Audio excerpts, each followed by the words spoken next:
አርእስተ ዜና የአርባ ምንጭ ዓለም አቀፍ ስታዲየም ግንባታን ማጠናቀቅ የዚህ ክረምት ዋነኛ ትኩረት እንዲሆን ተጠየቀ። በጋሞ ዞን ገረሴ ከተማ በወተት ልማት የተሰማሩ ነዋሪዎች ኢኮኖሚያዊ ተጠቃሚነታቸው ማደጉን ገለጹ። ኢትዮጵያ እያከናወነችው ያለው ሀገራዊ የምክክር ጉባኤ ልዩነቶችን በመፍታት ብሔራዊ መግባባት እንደሚፈጥር ተመላከተ።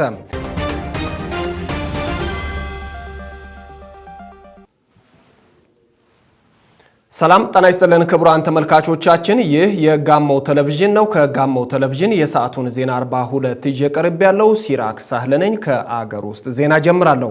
የአርባ ምንጭ ዓለም አቀፍ ስታዲየም ግንባታን ማጠናቀቅ የዚህ ክረምት ዋነኛ ትኩረት ሊሆን እንደሚገባ የደቡብ ኢትዮጵያ ክልል ርዕሰ መስተዳድር አቶ ጥላሁን ከበደ አሳሰቡ። ሲሳይ ማሞ ጥንቅር አለው። በደቡብ ኢትዮጵያ ክልል ባለፉት ዓመታት ተጨባጭ የልማት ስራዎች ተከናውነዋል። በዚህም ህብረተሰቡ ተጠቃሚ መሆኑን የክልሉ ርዕሰ መስተዳድር አቶ ጥላሁን ከበደ ይናገራሉ። በቅርቡም በአርባ ምንጭ ከተማ የተገነባው የገበታ ለትውልድ ፕሮጀክትን በአብነት የጠቀሱት ርዕሰ መስተዳድሩም በክልሉ የተከናወኑ ሌሎች ሰፋፊ ፕሮጀክቶች መኖራቸውንም ገልጸዋል። ከዚህ የልማት ከፍታ መውረድ የለብንም ይላሉ ርዕሰ መስተዳድሩ አቶ ጥላሁን ከበደም። በኮሪደሩ ልማት ስራ በገበታ ትብብር ያደረጋችሁ የሰራችሁ ሳይከፈል በቃ ሰርቼ ልቀይር ከተማዬ በተቀየረ ከተማ መኖርና ራሱ ቀይሮ መኖር ይለያል። ራሳችን ቀይረን ከተማችንን እናስጠራት ብላችሁ ጀምራችኋል። ሁለት ነገሮች አሉ፣ ለአመራሩም ለኮንትራክተሮችም የሚቻልና ማይቻል። ማይቻለው አሁን የጀመርነው ቀንና ማታ የምንሰራው ስራ ውጤታማ የሆነው ስራ ማቆም አይቻልም። አሁን ከወጣንበት ከፍታ መውረድ አይቻልም። የሚቻለው የበለጠ ተክተን መስራት፣ በፍቅር በአንድነት መስራት ይቻላል። እንቀይራለን። ፈጣሪ ረድቶ አርባ ምንጭን፣ ጋሞ ዞንን፣ ደቡብ ኢትዮጵያን እንቀይራለን። ተክታችሁ እንድትሰሩ አደራ ለማለት ፈልጋለሁ። በተያዘው የክረምት ወራት እነኚህ የልማት ስራዎች ተጠናክረው መቀጠል እንዳለባቸውም አቶ ጥላሁን አመልክተዋል። በአርባ ምንጭ ከተማ ግንባታው ተጀምሮ በከፍተኛ ፍጥነት እየሄደ የሚገኘው ዓለም አቀፍ ስታዲየምን ርዕሰ መስተዳድሩ እንደ ማሳያ ጠቅሰዋል። በተያዘው የክረምት ወቅትም የስታዲየሙ ስራ ከዚህ ቀደም ከተሰራው በላቀ ፍጥነት እንዲቀጥል ማድረግ እንደሚያስፈልግ አሳስበዋል። ለዚህ ደግሞ አመራሩ ከፍተኛ ትኩረት መስጠት እንዳለበት ርዕሰ መስተዳድሩ አስገንዝበዋል። እንዲሁም መላው የከተማው ነዋሪዎች፣ ባለሀብቱና ባለድርሻ አካላት ስታዲየሙ በተቀመጠለት ጊዜ እንዲጠናቀቅ በቅንጅት እንዲሰሩ ነው ርዕሰ መስተዳድሩ አቶ ጥላሁን የሚያስገነዝቡት። ክቡር ጠቅላይ ሚኒስትራችን 1% ማትሆን ነው የሰራችሁ ብለው እንዳንኩራራ በደንብ ነግረውናል። ስለዚህ 99 ከመቶ ገና የሚሰራ ስራ አለ። የመጀመሪያው ስታዲየማችንን በሙሉ አቅማችን መስራት ነው። ለጊዜው ቆም አድርገናል። ገበታ ጨርሰን ወደ ስታዲየም እንመለስ፣ ከተማችን እንቀይር። ስታዲየማችን በራሳችን የምንሰራው ትልቅ ፕሮጀክት ነውና ይህንን ክረምት አጠቃላይ በዞኑ ያለውን ማህበረሰብ አነቃንቀን በአጭር ጊዜ ይሄ ስታዲየም ህይወት እንዲዘራ አድርገን ቶሎ ተመርቆ ሌሎች ፕሮጀክቶችን በየጊዜው የምናስመርቅ እንዲሆን ዛሬ የተገኛችሁ የሃይማኖት አባቶች፣ የጋሞ፣ የዛይሴ፣ የግድቾ የባህል መሪዎች፣ ወጣቶች፣ አመራሮች ሁላችን እጅ ለእጅ ተያይዘን የጀመርነው ልማት ተፋጥኖ እንዲሄድ በሐሳብ፣ በገንዘብ፣ በጉልበት ተባብረን ከፍታችን የምንጨምር እንዲሆን አደራ ይላለሁኝ። የአርባ ምንጭ ዓለም አቀፍ ስታዲየም ግንባታ ሲጠናቀቅ ተተኪ ስፖርተኞችን በማፍራት ለአካባቢው ብሎም ለኢትዮጵያ ስፖርት መሻሻል የድርሻውን እንደሚያበረክት በብዙዎች ተስፋ ተጥሎበታል። የከተማውን የቱሪዝም እንቅስቃሴ በማቀላጠፍ ኢኮኖሚውን እንደሚያነቃቃም ነው የሚጠበቀው። በደቡብ ኢትዮጵያ ክልል ጋሞ ዞን ገረሴ ከተማ በወተት ልማት የተሰማሩ ነዋሪዎች ኢኮኖሚያዊ ተጠቃሚነታቸው ማደጉን ገለጹ። ስራቸውን ይበልጥ ለማሳደግ የመኖ አቅርቦት እጥረትና የቦታ ጥበት ዋነኛ ተግዳሮት እንደሆነባቸው ጠቁመዋል። የገረሴ ከተማ አስተዳደር ግብርና ዩኒት በበኩሉ በአርቢዎች ዘንድ በዋናነት የሚነሳውን የቦታ ጥበት ችግር ለመቅረፍ እየሰራ መሆኑን አስታውቋል። የአምላክነሽ ተረፈ ተጨማሪ አላት። በገረሴ ከተማ አስተዳደር በወተት ልማት ከተሰማሩ ነዋሪዎች መካከል ወይዘሮ አታለለች ተስፋዬ በሚያገኙት ገቢ ቤተሰባቸውን በጥሩ ሁኔታ እያስተዳደሩ እንደሚገኙ ገልጸው ወደፊትም ስራቸውን አጠናክረው ለማስፋት ፍላጎት እንዳላቸው ተናግረዋል። እርባታ ጀመርኩት ከ2013 ጀምሮ ነው። እስከ ዛሬ ያው ያረባው ምን እያልኩ ነው ደግሞ ደህና ደረጃ ላይ ደርሻለሁ። ያው በጣም ነው የተሻሻልኩት። በዚህ ኑሮ ውድነት በጣም ነው ራስን ችዬ በቤተ መኖር ራሱን የቻለ አንድ ስም ነው።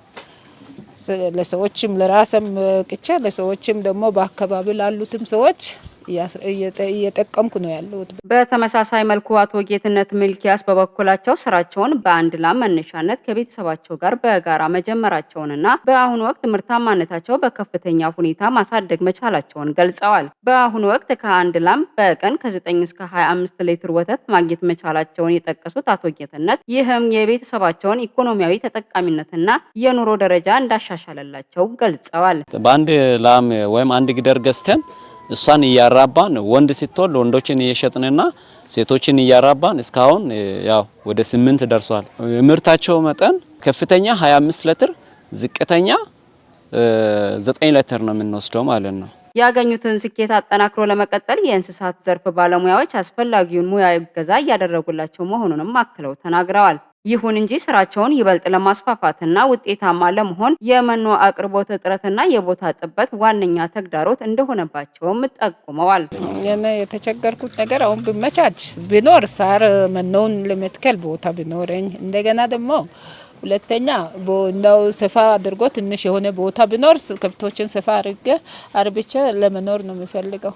በዘርፉ ያሉ ባለሙያዎች የሚሰጡት ምንድነው በመኖ አሰጣጥና በወተት ምርትና በቅቤ ምርት ላይ ያለውን ሁኔታ ምንድነው የሚያደርጉት ሙያዊ ትምህርትን ድጋፍ ያደርጋሉ። ግን ምንድነው የቦታ ጥበት በመኖሩ እርባታውን ልናስፋፋ አልቻልንም። የገረሴ ከተማ አስተዳደር ግብርና ዩኒት መሪ የሆኑት አቶ ደስታ ጉዲሳ በከተማ አስተዳደሩ በሁሉም የልማት ዘርፎች ላይ በትኩረት እየተሰራ መሆኑን ጠቁመው በተለይም ለከብት እርባታና ለወተት ምርታማነት እድገት ልዩ ትኩረት መሰጠቱን ገልጸዋል። እንደ ገረሴ ከተማ አስተዳደር ያው በግብርናው ዘርፍ ሰፋ ያለ ስራ ነው የተሰራ ያለው በሁሉም ዘርፍ ማለት ነው። በእንስሳት እርባታውም እንደገና በኤክስቴንሽኑም ለላኛው በተፈጥሮም ሁሉም ዘርፍ ላይ ነው ስራው የተሰራ ያለውና ከዛ ጋር ተያይዞ ያው ከዚህ ከሌማት ትሩፋት መንደር ጋር ተያይዞ ስፔሻሊ ሰፋ ያሉ ስራዎች ናቸው የተሰሩ ያሉትና ከዛ ውስጥ አንደኛው ያው የወተት መንደር ነው። የወተት መንደር ላይ ሰፋ ያለ ስራዎች የተሰሩ ነው ያሉትና ሰዎችም ኦልሞስት ተጠቃሚ የሆኑበት ሁኔታ ነው ያለው። በአርቢዎቹ ዘንድ በዋናነት የሚነሳው የቦታ ጥበት ችግርን ለመቅረፍ አስተዳደሩ በልዩ ትኩረት እየሰራ መሆኑንና በማህበር ተደራጅተው ለሚንቀሳቀሱ ተገቢው የስራ ቦታ እንዲመቻች መደረጉንና በቀጣይም ድጋፉ ተጠናክሮ እንደሚቀጥል አስታውቀዋል። ከተማ እስከሆነ ድረስ ያው ሰው ፍላል ላይ ነው ያለው። ቦታው ሊጠብ ይችላል፣ ይጠባል። እኛም እያየነን ያለነው ነውና ያን ችግር ለመቅረፍ ያው ከከተማ አስተዳደር ጋር ከከንቲባ ጋር ከማዘጋጃ ጋር ተነጋግረን ኦልሞስት ያን ችግር ለመቅረፍ ምንድነው አሁን ያደረገን ያለነው እነኚህ ግሪን ኤሪያ የተባሉ ቦታዎች አሉ፣ ሰፋ ያሉ ቦታዎች አሉ። እነኚህን ለሰዎች በማህበር አደራጅተን እዛ ጋር ምን ነው የተከሉ ያለሙ በውል የሚጠቀሙበት ሁኔታ ያመቻቸን ነው የተነጋገርን ነው ያለነውና የተመቻቸ ነው ያለው ማለት ነው። ኢትዮጵያ የሚያኮሩ ባህሎችና የብዝሃ ውበት ባለቤት ብትሆንም ያለፈችባቸው የታሪክ ገጾች በሙሉ በስምምነት የተሞሉ እንዳልነበሩ ተጠቆመ። ደግሰው በቀለ ዝርዝር አለው። ትውልድ ያሻገሩ በርካታ በጎ እሴቶች እንዳሉ ሁሉ ዛሬም ድረስ ሀገራዊ አንድነትና ዘላቂ ሰላምን የሚፈትኑ የታሪክ መጋጨቶችና ዘመን ተሻጋሪ ቅሬታዎች ይስተዋላሉ። አሁን የተጀመረው ሀገራዊ ምክክር ጉባኤ ኢትዮጵያ በእነዚህ ውስብስብ የታሪክ መጋጠሚያዎች ውስጥ አልፋ በገዛ እጇ አዲስና ብሩህ ታሪክ ለመጻፍ የሚያስችላትን ብዕርና ብራና ያገኘችበት ታሪካዊ እድል ነው።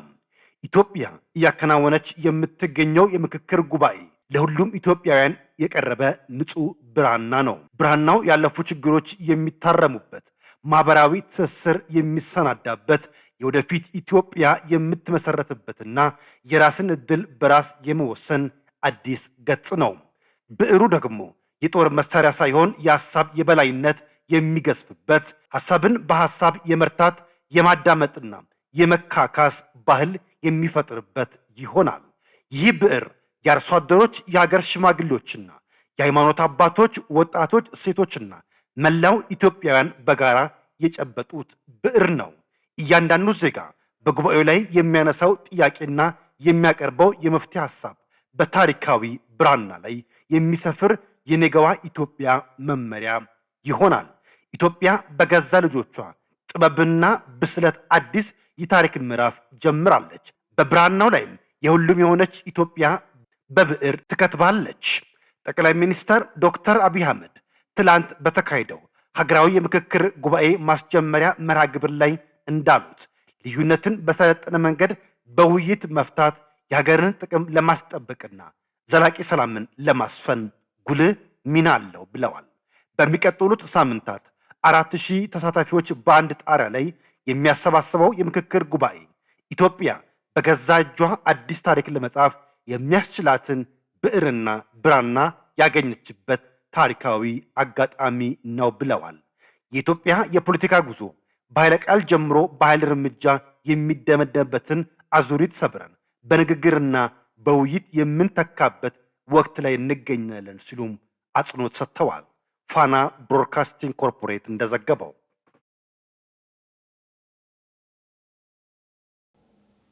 ኢትዮጵያ እያከናወነችው ያለው ሀገራዊ የምክክር ጉባኤ ለዘመናት የቆዩ ልዩነቶችን በውይይት በመፍታት የሀገርን ሰላም፣ አንድነትና የጋራ ብሔራዊ መግባባትን ለመፍጠር ትልቅ አስተዋጽኦ እንዳለው ተመላከተ። ንጋቷ ይሳቅ ለ3 ሳምንታት የሚቆየው የኢትዮጵያ ሀገራዊ ምክክር ጉባኤ ለሀገራዊ ችግሮች አህጉራዊ መፍትሄ በሚል ፓን አፍሪካዊ መርህ የተቃኘው ይህ መድረክ አፍሪካዊ መፍትሄዎችን ለአፍሪካውያን እውን ለማድረግ በአህጉሪቱ ልጆች ይመራል። የናይጄሪያ የቀድሞ ፕሬዝዳንት ኦሉሴጉን በትናንትናው ዕለት በተጀመረው የኢትዮጵያ ሀገራዊ ምክክር ጉባኤ ላይ በመገኘት የሰላም ውይይትን በመምራት ያካበቱትን ልምድ ለኢትዮጵያን አካፍለዋል።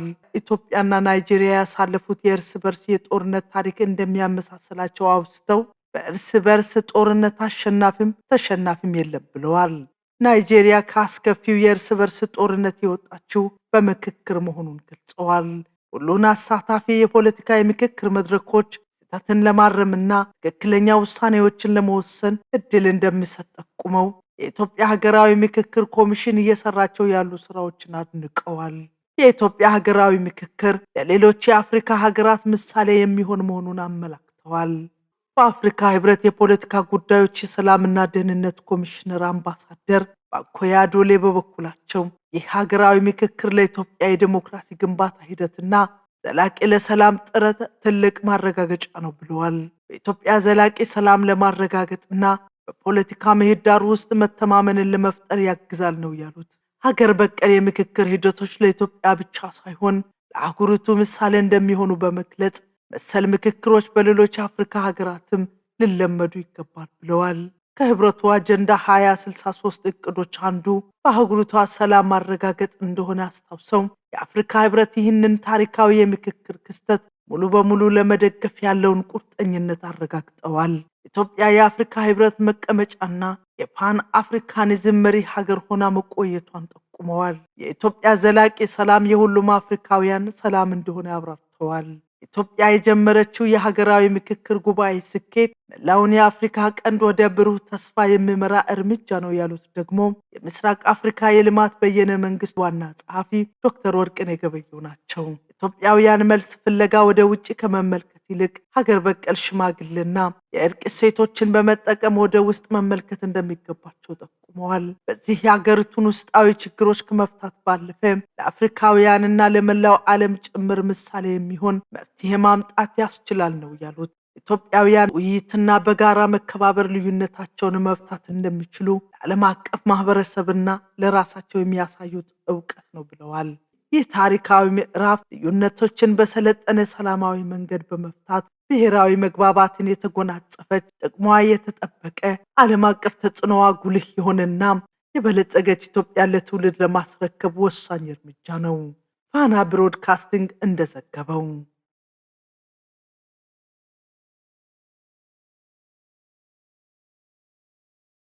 ክቡራን ተመልካቾቻችን እየተከታተላችሁ ያላችሁት ከጋሞ ቴሌቪዥን ወደ እናንተ የሚደርሰውን ዜና 42 ነው። በማስከተል ከውጭ ምንጭ ወዳገኘናቸው ዜናዎች ይሸጋገራሉ።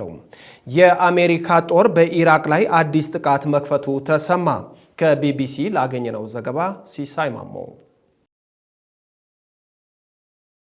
ፕሬዚዳንት ትራምፕ ባለፈው ረቡዕ ኢራን ባህሪዋን እንድታስተካክል ማስጠንቀቃቸው ይታወሳል። ማስጠንቀቂያቸውን ተከትሎም በሀገሪቱ የተለያዩ ክፍሎች አዲስ ጥቃት ከፍቷል። የአሜሪካ ጦር ባወጣው መግለጫም የኢራን ወታደራዊ አቅም በሆርሙዝ ወሽመጥ ላይ በሚያልፉ መርከቦች አደጋ ለመጣል ጥቅም ላይ እየዋለ ነው። ጥቃቱ ኢላማ ያደረገው ደግሞም በወሽመጡ ስጋት በሆነው የኢራን ወታደራዊ አቅም ላይ እንደሆነ ነው መግለጫው የሚያስረዳው። ለ90 ደቂቃ ያህል የቆየው ጥቃቱም በታላቁ ቱንብ ደሴት የሚገኙ የኢራን የባህር ዳርቻ መከላከያዎች ላይ ነው የተፈጸመው። እንዲሁም የክሩዝ ሚሳኤል ማከማቻና ማስወንጨፊያ ጣቢያዎች መደብደባቸውን ጦሩ ገልጿል። የኢራን የጦር ማዘዣ ማዕከላት፣ የጸረ አውሮፕላን መከላከያ ስርዓቶች፣ የሚሳኤልና የድሮን አቅሞች እንዲሁም የባህር ዳርቻ መከታተያ ተቋማትም ጥቃቱ ከደረሰባቸው መካከል ይገኛሉ።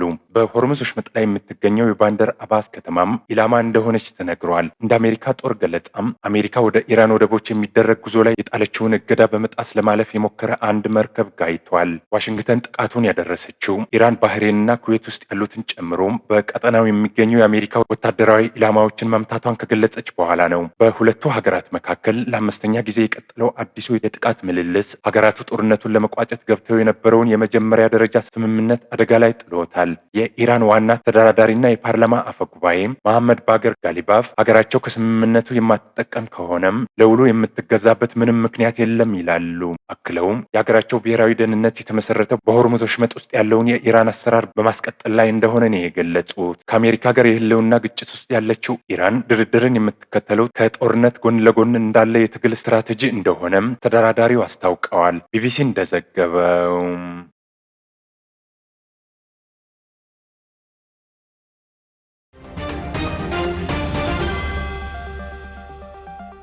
የአርባ ምንጭ ዓለም አቀፍ ስታዲየም ግንባታን ማጠናቀቅ የዚህ ክረምት ዋነኛ ትኩረት እንዲሆን ተጠየቀ። በጋሞ ዞን ገረሴ ከተማ በወተት ልማት የተሰማሩ ነዋሪዎች ኢኮኖሚያዊ ተጠቃሚነታቸው ማደጉን ገለጹ። ኢትዮጵያ እያከናወነችው ያለው ሀገራዊ የምክክር ጉባኤ ልዩነቶችን በመፍታት ብሔራዊ መግባባት እንደሚፈጥር ተመለከተ። የሚሉት ለሰዓቱ ያዘጋጀናቸው የዜና 42ታችን አርዕስተ ዜናዎች ነበሩ። በእኔ በኩል አበቃው። ከቀሪ የጋሞ ቴሌቪዥን ዝግጅቶች ጋር መልካም ቆይታ። ጤና ይስጥልን።